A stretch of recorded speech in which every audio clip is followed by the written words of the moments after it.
Es muy grato para mí estar nuevamente en esta casa de la integración, porque en realidad CAF es una institución que dentro de su misión, uno de los pilares de la misión de CAF es precisamente la integración regional. La naturaleza de la institución es una institución que de corte latinoamericano.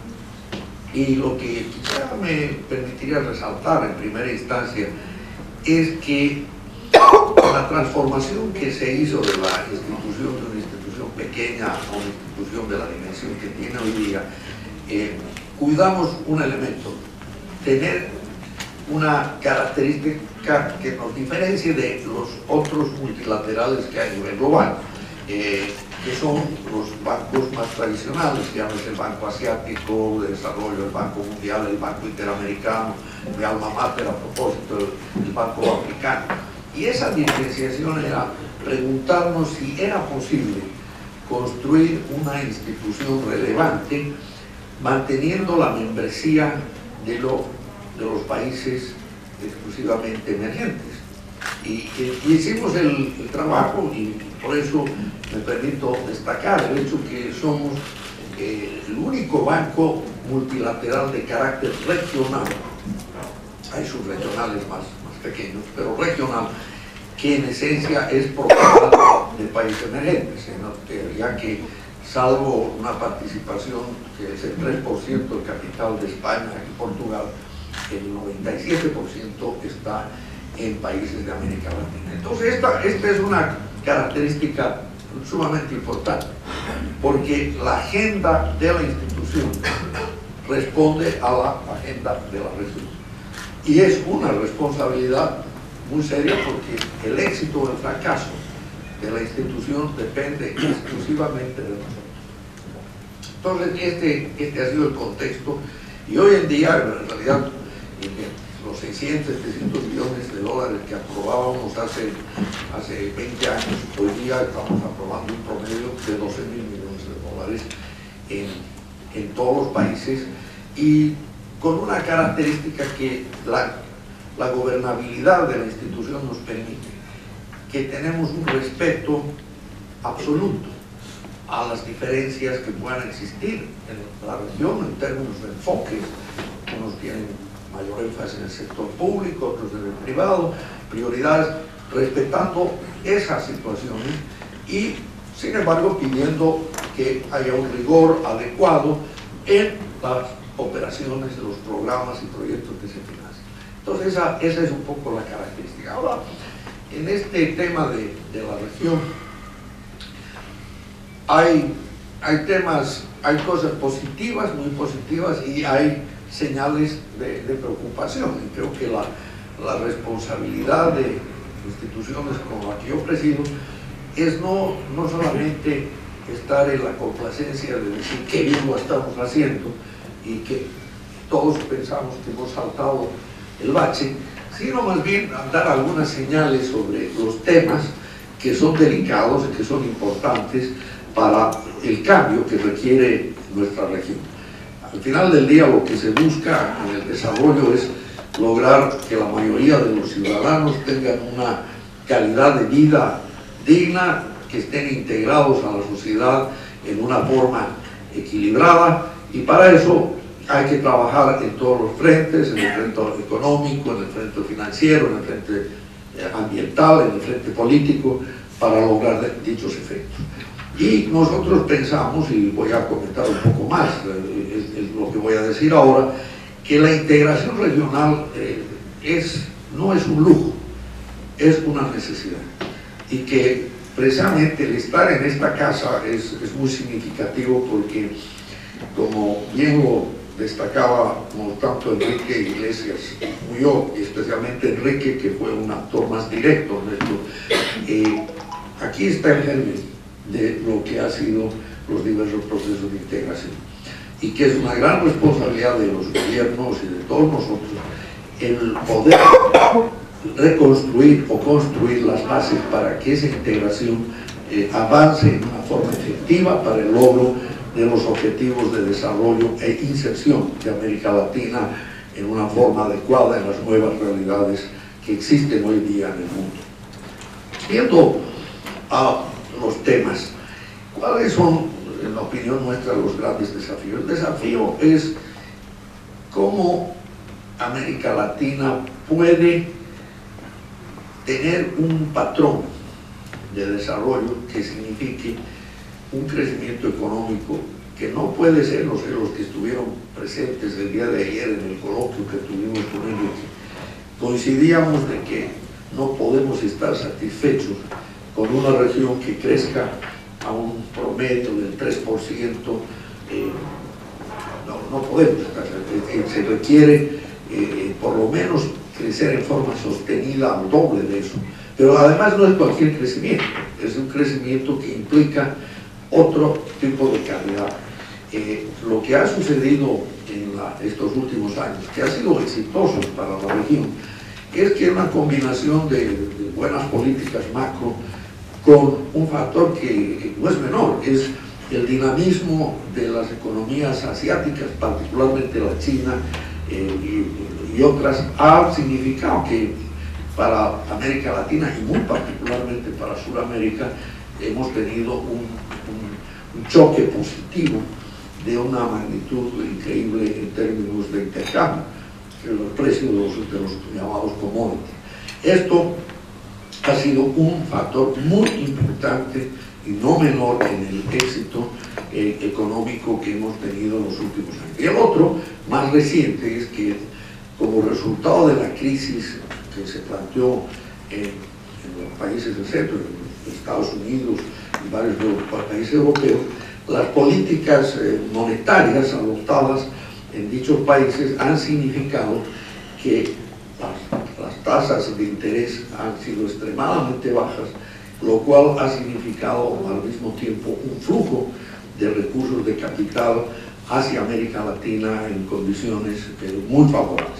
Y eso realmente no es un tema que puede considerarse como permanente, porque al momento en que se reactive la economía de Estados Unidos, que ya está en proceso, y pase lo mismo con Europa, va a haber una reversión en esa política monetaria, lo cual va a significar un aumento de las tasas de interés y consecuentemente una tendencia a que muchos de esos flujos retornen a los países del centro. Entonces ahí viene esos temas. Entonces uno viendo cuáles son los desafíos principales, y nosotros precisamente en el directorio que tuvimos aquí en Montevideo antes de ayer, que el directorio de CAPEC no es un directorio residente como es el caso del BID o del Banco Mundial, sino que son los propios ministros y gobernadores de bancos centrales los que se reúnen unas 3 veces al año.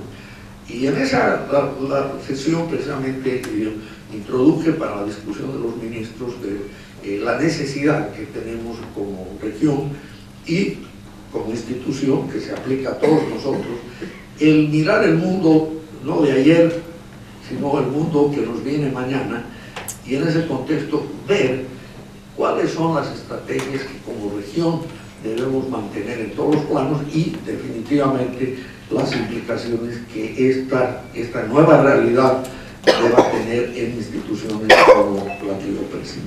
Y aquí están algunos de los temas.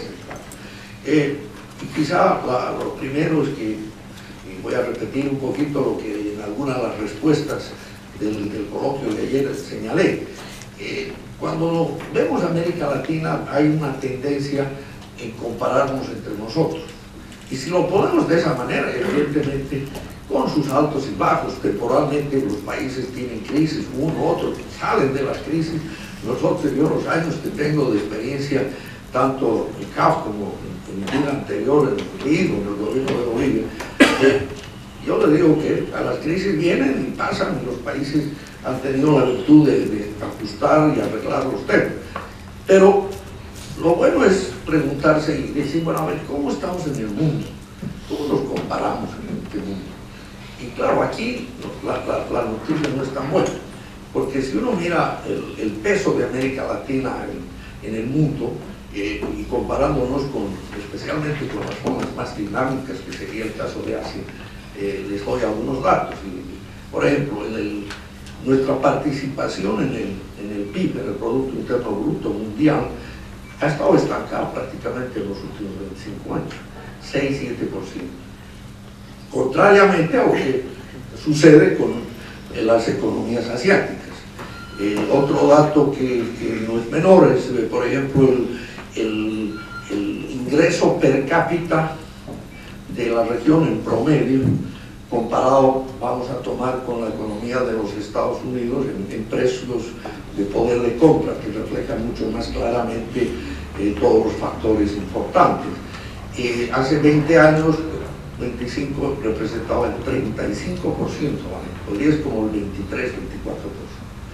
Si vamos al comercio, y aquí estamos en una casa muy importante para esto, el comercio de la región ha disminuido notablemente en su peso relativo. Estamos en el orden de 7%, 8%, ¿cierto? Comparado con más del doble hace unos años. En términos de inversión, la inversión de los países, el promedio de la inversión es más o menos 20%. Eso, ¿cómo comparamos con la China, por ejemplo? 40%. Claro, no quiere decir que debemos hacer eso, porque invertir tanto significa que uno tiene que ajustar el consumo, pero digamos que la América Latina debe tender a invertir por lo menos un 28%, 8 puntos más. Pero aquí viene el otro lado de la moneda, el ahorro, es decir, la capacidad de ahorro que tienen los países en relación a su producto. Y si tomamos el ahorro y hablamos de las familias, el ahorro de las empresas, el ahorro de los gobiernos, también el promedio es más o menos 20%. Volvamos a la zona de prosperidad más dinámica, el ahorro es el doble. No, tampoco quiere decir que debemos hacer eso. Lo que estoy tratando de mostrarles es que tenemos algunos temas estructurales extremadamente importantes que debemos buscar cómo corregir. Y el tema de la productividad, que es otro tema importante, hemos mejorado, sí, pero si comparamos con lo que ha sucedido en esa zona del mundo, estamos muy rezagados. Bueno, esto es en el plano más económico, pero si vamos al plano de la inclusión social, de la equidad, que a mi juicio es quizá uno de los temas más sensibles que tiene la región. Bueno, hemos tenido un gran éxito y hay que felicitar a prácticamente todos los gobiernos de la región, de todos los países, que en los últimos años ha habido una reducción dramática, sustancial de los niveles de pobreza. Es espectacular. Pero, si vamos al tema de la equidad, o sea, la distribución de la riqueza, lamentablemente ahí se ha mejorado algo, especialmente en los últimos años. Pero la región, nuestra región, lamentablemente, es la que tiene la peor distribución de la riqueza en el mundo.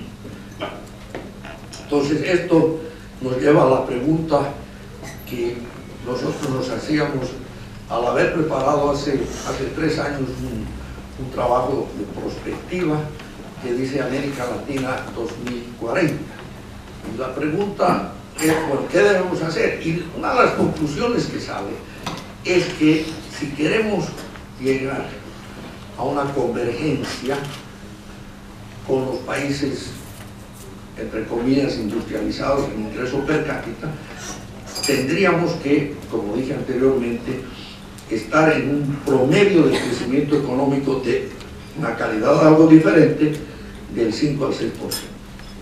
Bueno, es fácil decirlo, pero el asunto es cómo hacerlo.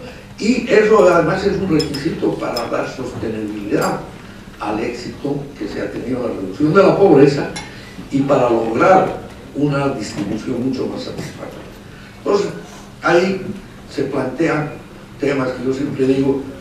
La macro está muy bien, nos felicitamos finalmente por la macro, qué bien lo hacemos, y los colegas que son ministros de finanzas y de economía siempre están contentos porque la macro está bien, pero en el mundo hay vida más allá de la macro.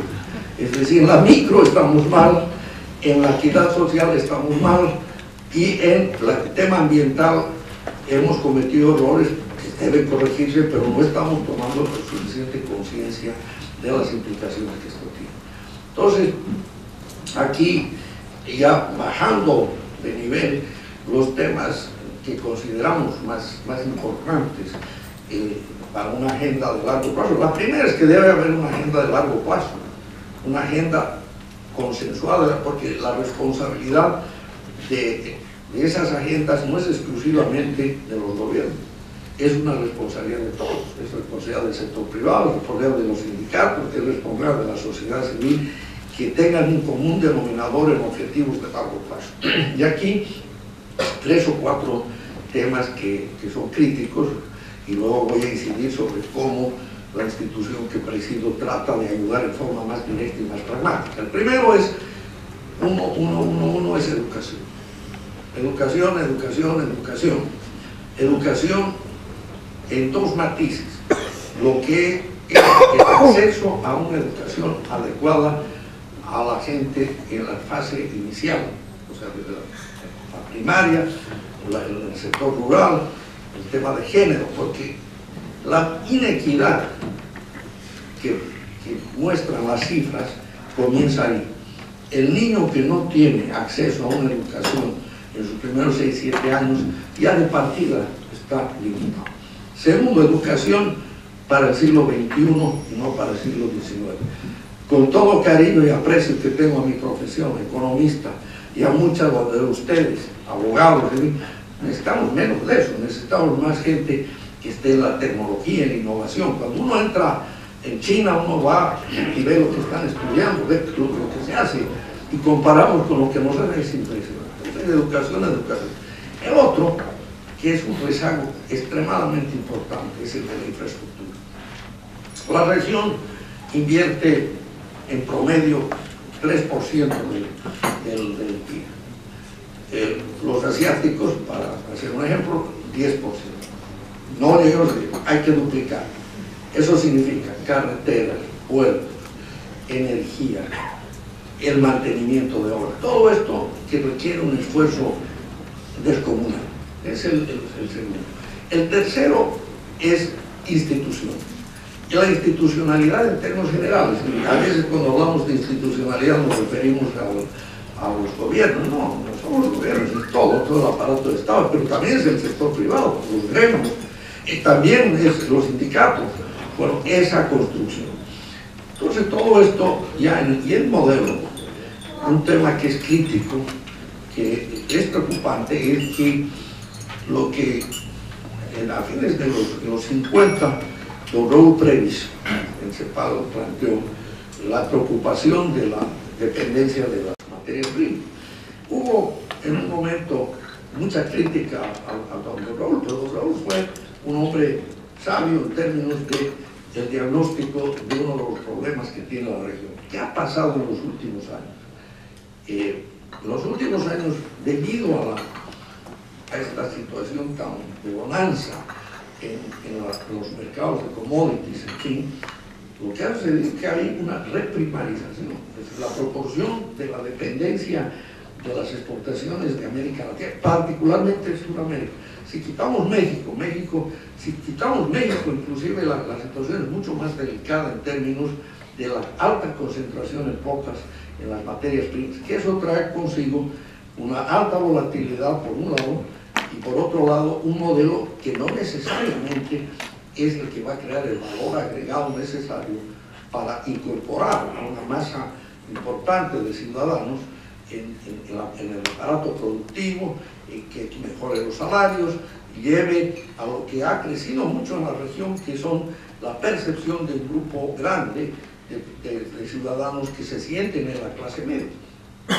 Y yo repito lo que dije ayer, cuando uno mira las protestas que se dan en varios de nuestros países, donde ha habido prosperidad, reducción de pobreza, en fin, y es porque el ciudadano ahora tiene demandas que no existían hace unos años, y no ve que los servicios, la educación, la salud, el transporte, son adecuados. Bueno, y esas demandas que cada vez son más crecientes, solo van a ser posibles de atender dentro de un equilibrio económico razonable en la medida que el sector productivo tenga una transformación que esté basada en mayor innovación, mayor tecnología, cadenas productivas y que se inserten en el nuevo modelo de transacciones que existen en el mundo.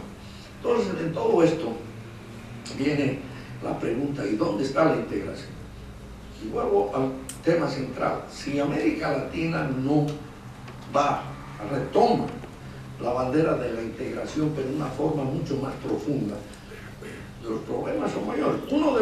Tomemos el caso de la China. Yo voy a la China es muy importante. En los últimos años he ido más veces a Beijing que a Nueva York. Eso algo tiene que ver.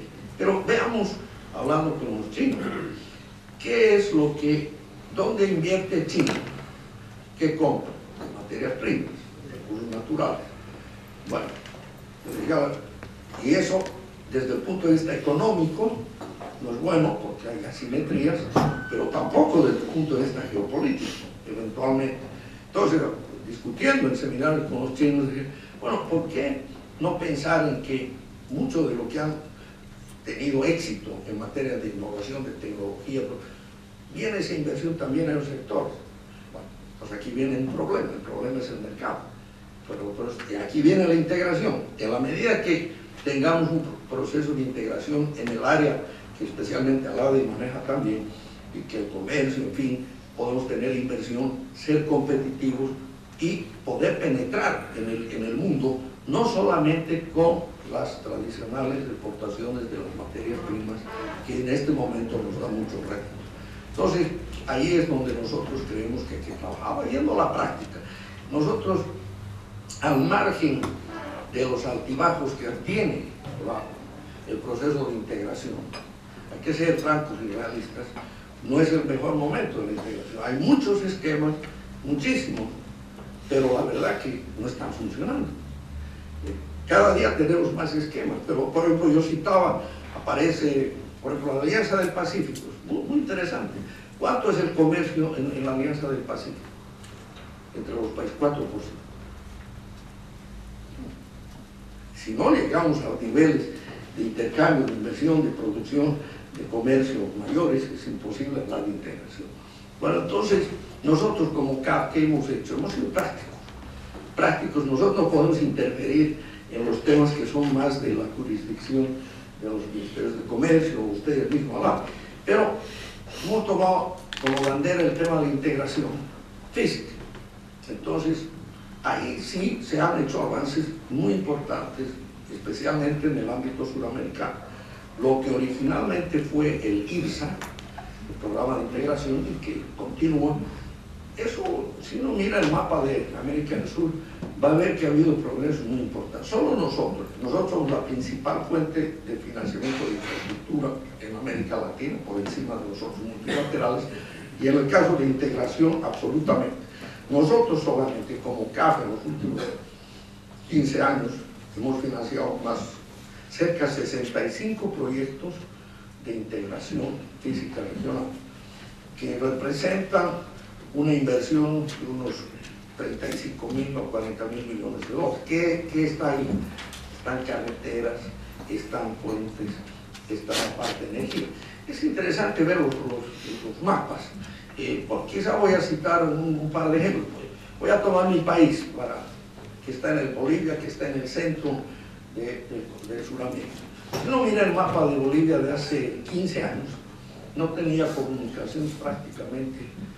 Hoy día están las conexiones que eran Brasil, vía Bolivia, a Chile, al Perú, al sur, al norte. Tomemos el caso del Perú, por ejemplo, más recientemente, toda la conexión Brasil que baja, y así sucesivamente, la relación Argentina, Uruguay, todo, Venezuela, la conexión desde Manaus hacia el norte, todo eso ha sido realizado, pero no es suficiente.